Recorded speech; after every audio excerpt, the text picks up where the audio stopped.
A princess whose unique, flawless foresight skill shows her a man shining in a blinding gold light, the brightest color she's ever seen. Like the brightest in her entire life. Right. And she's so desperate. She decides right then and there she'll give up her soul just to keep him by her side. Just completely hand over everything. Exactly. Meanwhile, that exact same man is completely oblivious, just sitting at an inn devouring a bowl of soup.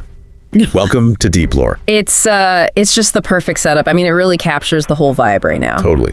So if you're just catching up on the story so far, our guy Noah has arrived in the beast world as a mercenary. Right, playing the wandering sellsword. Yeah, and he joined up with an extermination task force, narrowly avoided an epic ranked beast, which we'll get into how terrifying that is later, and somehow scored a mysterious invitation to Snowy Peak. A very exclusive invitation, you know? Yeah.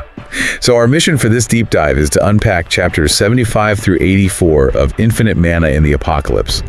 And we really need to talk about how the series is shifting gears here. Oh, massively. It's blending its signature power fantasy with this intense, like high-stakes political intrigue. Yeah, it's a completely different battlefield because, I mean, how does a wandering mercenary eating soup get tangled up with literal royalty? Right. It all starts with a secret meeting.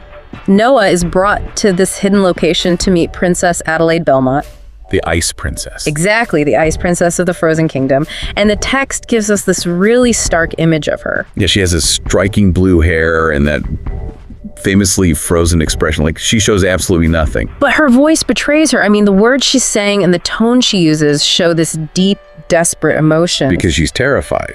She is absolutely terrified. Right, and that terror comes from her unique skill, which is called Golden Rule. So explain Golden Rule for everyone listening, because it's kind of wild. Well, it allows Adelaide to see people's true intentions, but it manifests as color, so it's not a combat skill at all. It's like a magical mood ring on steroids. Basically. But it's terrifying in context, because she looks at her father, the king, and he shines blue. Which means, you know, safe or at least manageable. Right. But then she looks at her own brother, the crown prince, and he shines this dangerous, murky black. Oh, wow. Yeah, so she knows for a fact her own family wants to destroy her. Everyone else is just kind of a manageable gray. But then she looks at Noah. And Noah shines blinding gold. Right, blinding gold. A color she has literally never encountered in her life. She doesn't even know what it means fully, just that it's absolute salvation. And so she just lays all her cards on the table. Yeah. First meeting, she reveals this massive secret about her skill to him. Which is such a huge risk in royal politics. Huge. And she promises him her full support, her wealth, her resources, just anything if he stays close to save her from this impending calamity. And Noah, being the absolute pragmatist that he is, just realizes this accelerates his entire world-conquering plan. Yeah, he just does the math. Like, oh, royal backing, perfect, I agree. But the visual of this scene is just comedy gold to me. Adelaide is laying her soul bare, having this profound, vulnerable moment. And Noah is just casually devouring the extravagant feast she summoned for the meeting. Yeah, he's just eating soup. How does that casual attitude actually work to his advantage in these tense political negotiations? It's actually brilliant, you know, because Adelaide is used to people either fawning over her or actively plotting her murder. Right, there's no middle ground. Exactly. Yeah. So Noah, completely ignoring protocol and just enjoying the food, proves to her that he isn't intimidated. He's an unshakable variable. He's like, I'm here, I'm strong, and this soup is amazing. Pretty much. And while he's eating, she starts feeding him the actual lore of the world, revealing exactly why she is so scared of this upcoming calamity. Right, which brings us to the tragedy of the Draconic Kingdom, which used to be like the most powerful kingdom in the beast world. Literal dragons, unbeatable in a straight fight. But they didn't lose a straight fight, they were taken down by psychological warfare. The demons manipulated the Dragon King using his daughter. They captured her, and then, instead of just attacking, they called for a peace assembly. Which is so messed up. They forced the king to the table, and then supposedly, right there at the assembly, they beheaded the princess. Just absolute devastation. They knew breaking the king's mind was easier than breaking his armies. And this is the crazy part, there's this lingering mystery. Spies later saw a figure standing next to the Demon King. Right, a figure with the dragon princess's face and horns. So was it a genuine betrayal? Did she side with the demons? Or is it just a really sick, demonic illusion? Nobody knows, and that's what's so scary. And the guy behind all this is Demon King Asmodeus. Rank 32. Rank 32, one of the 7 deadly sins, specifically lust. And his ultimate skill shows him glimpses of the future. Okay, I have to stop right there because fighting a demon king who can see the future is like playing chess against someone who already read the rulebook from tomorrow. How do you even strategize against that? You really can't, not conventionally. And this is exactly what Noah is walking toward.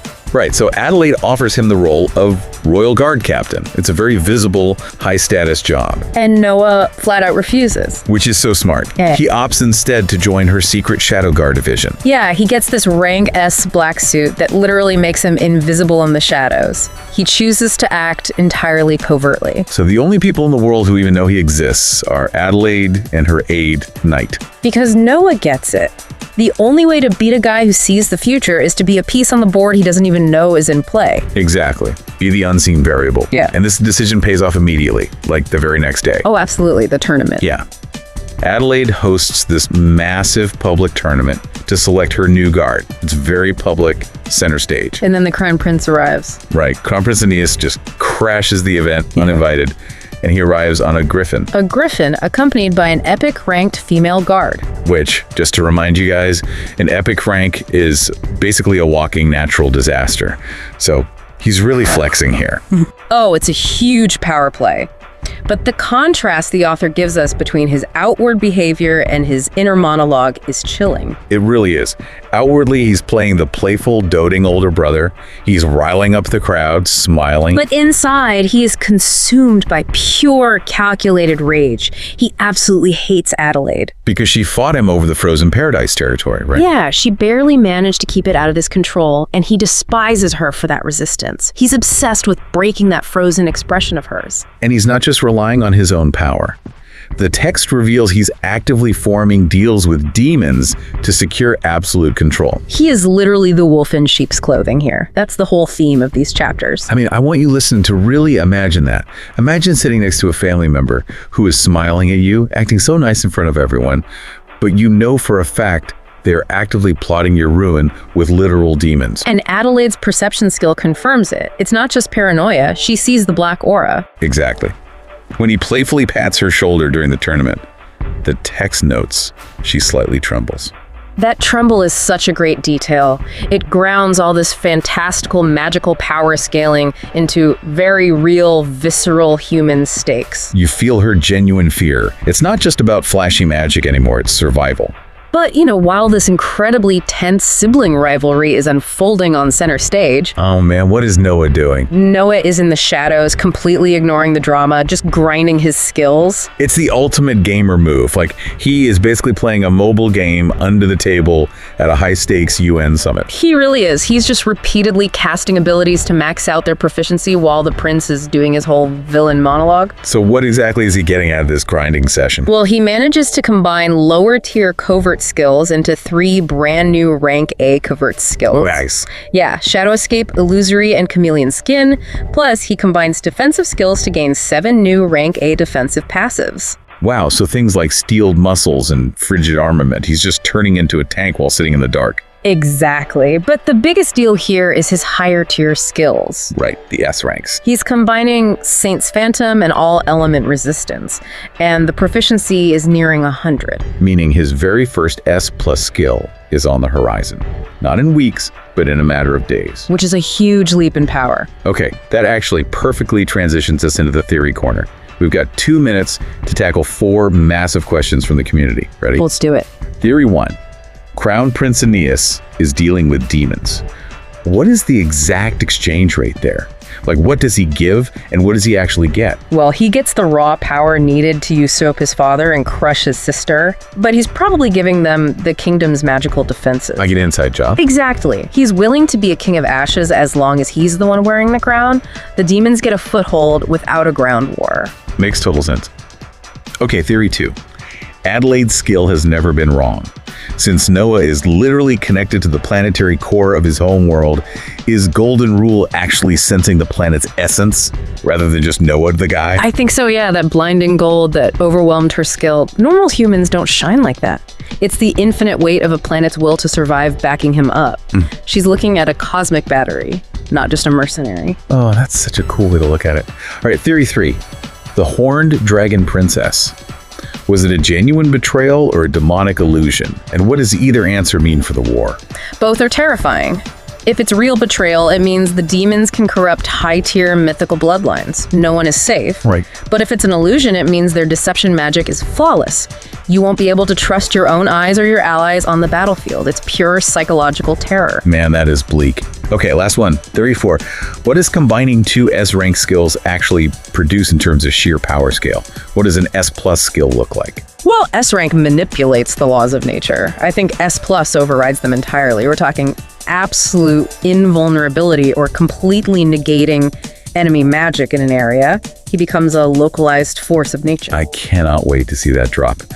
But before we wrap up this deep dive, I want to leave you with a new angle to ponder. Lay it on me. So we've been talking about Adelaide's golden rule as a passive radar, right? Just reading intentions. Yeah, seeing colors. But what if it's not just passively reading Noah's intentions? What if the skill is actively binding their fates together? Oh, like a tether. Exactly.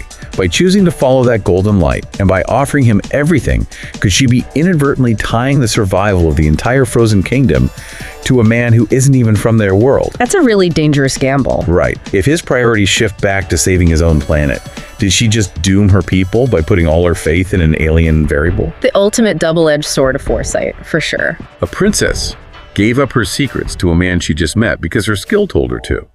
A prince smiled at his sister while planning her ruin. And Noah combined skills through the whole thing while eating the best food he's ever had. Drop your theories. That's deep lore. See you in the next one.